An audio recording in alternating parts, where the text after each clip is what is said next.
안녕하세요. 함께 쓰는 논문 채널입니다. 논문 쓰기 14번째 시간으로 연구 모형에서 나왔던 통계 관련 내용을 간단하게 정리해보고자 합니다. 연구 모형을 다루면서 같이 설명하려고 했지만 내용이 너무 길어지는 것 같아서 별도로 준비하게 되었습니다. 그럼 시작해보겠습니다. 편하게 시청해주세요. 영상을 보시면서 많은 의문을 가지셨을 변인 또는 배경 변인에 대해서 먼저 말씀드리겠습니다. 단도직입적으로 말씀드리면 변인이 변수이고 변수가 변인입니다. 같은 말이에요. 의문이 풀리셨나요? 그러니까 변인보다는 배경 변인이라고 하는 것이 맞겠죠. 근데 이 표현은 사회과학 연구 방법에서 주로 사용되는 통계의 용어가 아닙니다. 그래서 내용적 의미로는 개별 특성이라고 사용하는 것이 맞지만 연구 방법에서 통계적 의미로 표현하려다 보니 저처럼 배경 변인이라 해서 변수와 다른 용어처럼 사용하는 경우가 많습니다. 이것은 사람의 인식을 주로 다루는 사회과학의 특징이지 좋다 나쁘다 또는 맞다 틀리다가 결코 아닙니다. 이러한 개별 특성을 조사 연구 방법에서 변수로 표현할 때 이것이 연구 설계 과정에서 사용되었다면 통제 변수라 하고 연구 과정 속에서 사용되었을 경우 조절 변수라고 지칭합니다. 통제 변수는 연구 설계 시점에서 개별 특성 중 일부 또는 조합을 특정한 것으로 통제 변수의 상대적 또는 다른 범주에 속한 특성을 연구해서 배제하는 것입니다. 이런 것도 있구나 싶으시겠지만 여러분은 벌써 통제 변수를 사용했습니다. 아닌 것 같으신가요? 과학적이고 합리적인 연구를 위해서 지역, 직업, 직종, 직급, 소득 수준 등의 개별 특성으로 연구 대상과 표본을 특정하였을 때 사용한 그 개별 특성을 통제 변수라 하는 것입니다.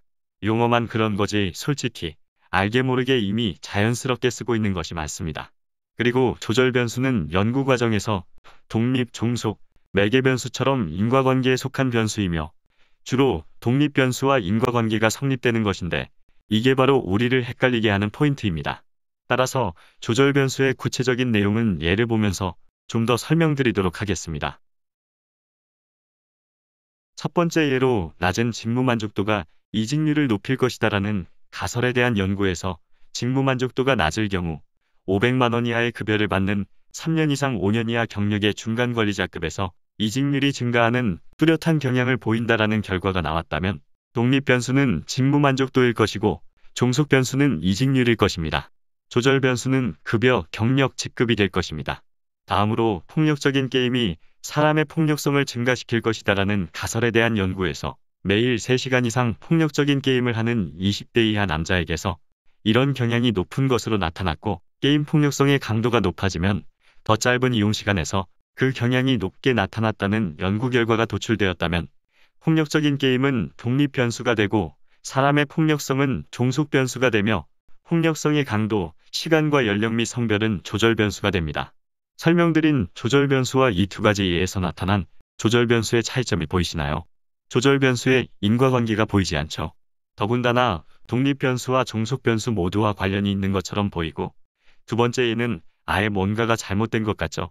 왜냐하면 사회과학 연구에서의 조절 변수는 조사 시점에 이미 결정된 빼도 박도 못하는 연구 대상, 표본의 상태 또는 수준을 나타내는 것이 대부분이기 때문에 주로 연구 대상, 표본, 즉 사람의 인식과 관련된 독립 변수와의 인과관계를 성립시키는 것 자체가 불가능할 때가 많습니다.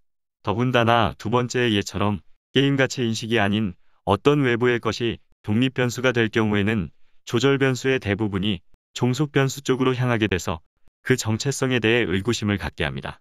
그래서 사회과학에서는 이처럼 개별 특성을 조절 변수로 단정지어 말하기가 어렵기 때문에 대부분의 선행 연구에서 배경 변인이라는 용어를 사용하는 것이라 생각합니다. 사회과학의 주된 연구는 조절 변수를 독립 변수에 대입해서 독립 변수의 영향 수준을 조절하는 것이 아니라 각각의 다른 특성을 가지고 있는 독립 변수들을 종속 변수에 각각 대입한 다음 그 개별 결과들을 분류해서 주된 경향을 분석하는 것입니다.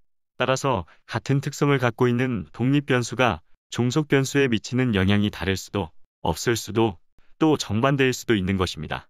그리고 이 결과는 시간과 상황, 가치관 등 환경 변화에 따라 달라질 수도 있습니다.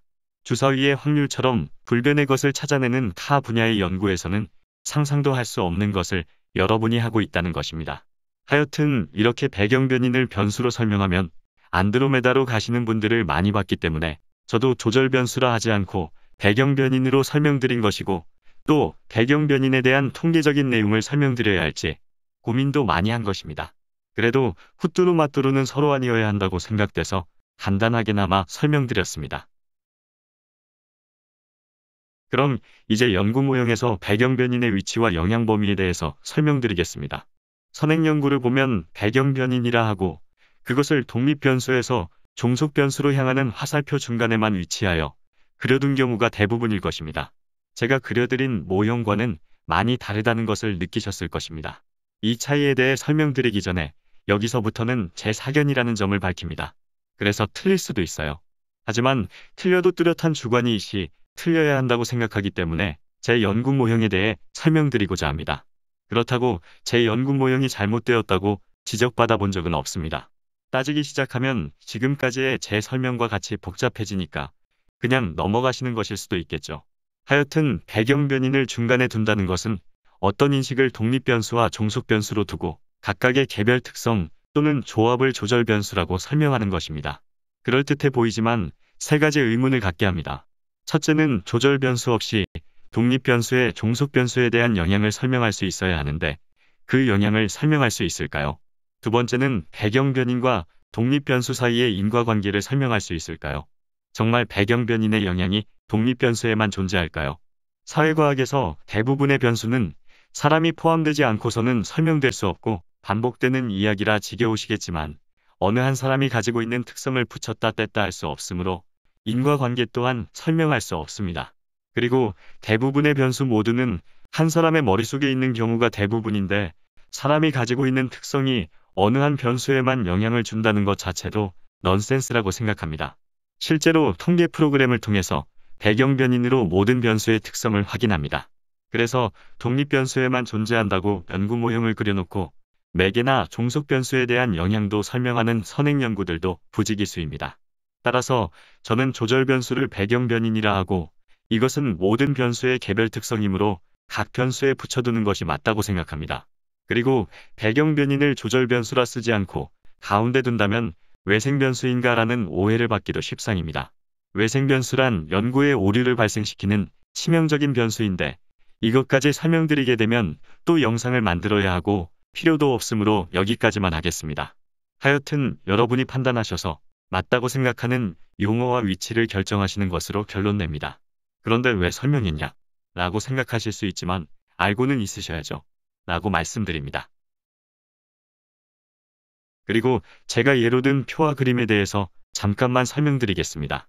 이론적 배경과 연구 모형 관련 영상에서 논문에 삽입되는 그림이나 표를 흑백으로 그린 것은 실제 논문에 들어가는 스타일로 표현하려고 했던 것이지 절대로 성의가 없어서 그랬던 것이 아님을 알아주셨으면 감사하겠습니다. 잔소리가 늘어나서 짜증나실 테지만 마지막으로 하나만 더요. 설문 문항에 대해서인데요. 연구자가 본인 연구에 맞게 직접 설문 문항을 만들어야 한다고 생각하시거나 설명하는 분들이 있는데 결단코 그렇게 해서는 안 됩니다. 지금 여러분은 초보 중에 왕초보예요. 문항을 보시고 나도 만들겠다 생각하실 수도 있지만 그 문항들은 수많은 검증을 통해 여러분 눈앞에 있는 것입니다. 이번 논문을 쓰면서 그 검증을 어떻게 하시려고요? 검증된 문항을 사용하시기를 간곡히 부탁드려요. 이제 영상을 마치도록 하겠습니다. 이번 영상을 시청하시느라 정말 고생 많으셨습니다. 그리고 정말 감사합니다. 그래도 숙제는 없으니 그걸 위안 삼아주시면 괜찮지 않을까요? 다음 영상은 연구 결과를 작성하기 위한 첫 번째 발걸음인 설문지 코딩을 주제로 찾아뵙도록 하겠습니다. 그 내용은 해소한 설문지를 통계 처리할 수 있도록 입력하는 방법에 대한 것입니다. 그리고 이제부터는 적용할 통계 내용과 분석된 결과를 해석하는 방법에 관한 주제로 계속 찾아뵐 것입니다. 물론 한 방에 끝낼 수는 없고 꽤 여러 개의 시리즈가 될 것 같습니다. 하지만 걱정 마세요. 늘 그랬듯 아주 쉬우면서도 정확하게 이해하실 수 있게 해드리겠습니다. 근데 구독과 좋아요는 한 방에 끝내주시기를 부탁드려 봅니다.